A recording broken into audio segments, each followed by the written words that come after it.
আজকালকার জেনারেশনে অনেকেই মনে করে যে রাত জেগে পড়া ভালো এবং তারা সেটাই করে থাকেন।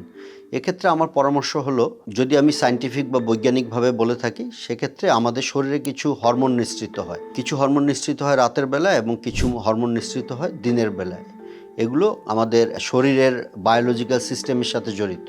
আমাদের ঘুমের জন্য যে প্রয়োজনীয় হরমোন, যেটাকে আমরা বলে থাকি মেলাটোনিন, সেটা সাধারণত রাতের বেলা নিঃসরণ হয় এবং এটা আমরা বলে থাকি যে আর্লি নাইট, যেটা মানে 12টার আগে থেকে এটা নিঃসরণ হয় এবং যেটা যত রাত হতে থাকে এটার পরিমাণ কমতে থাকে, যার কারণে আপনারা যারা দেরি করে ঘুমাচ্ছেন তারা কিন্তু সেই হরমোনের প্রভাবটা পাচ্ছেন না। পাশাপাশি আরেকটি হরমোন রয়েছে যেটা দিনের বেলা নিঃসরণ হয় সাধারণত, যেটাকে আমরা কর্টিসল বা স্ট্রেস হরমোন বলি। আপনারা যারা দেরি করে ঘুমাচ্ছেন এবং সকালে দেরি করে উঠছেন, এবং কর্টিসল সকাল থেকে বেড়ে বেড়ে আস্তে আস্তে কিন্তু এটা বাড়তে থাকে, যার কারণে আপনি রাতের ঘুম নষ্ট করে যখন আপনি দিনের বেলা অন্যান্য কাজকর্ম করার ক্ষেত্রে করার চেষ্টা করছেন, সেগুলো কিন্তু আপনার দৈনন্দিন কাজকর্ম, চিন্তা ভাবনা, আবেগ অনুভূতি, স্ট্রেস প্রভাব ফেলছে, যেগুলো আসলে দীর্ঘমেয়াদে আপনার মানসিক স্বাস্থ্যের জন্য ক্ষতিকর। এই জন্য আমার আপনাদের প্রতি পরামর্শ থাকবে, নিয়ম অনুযায়ী আপনি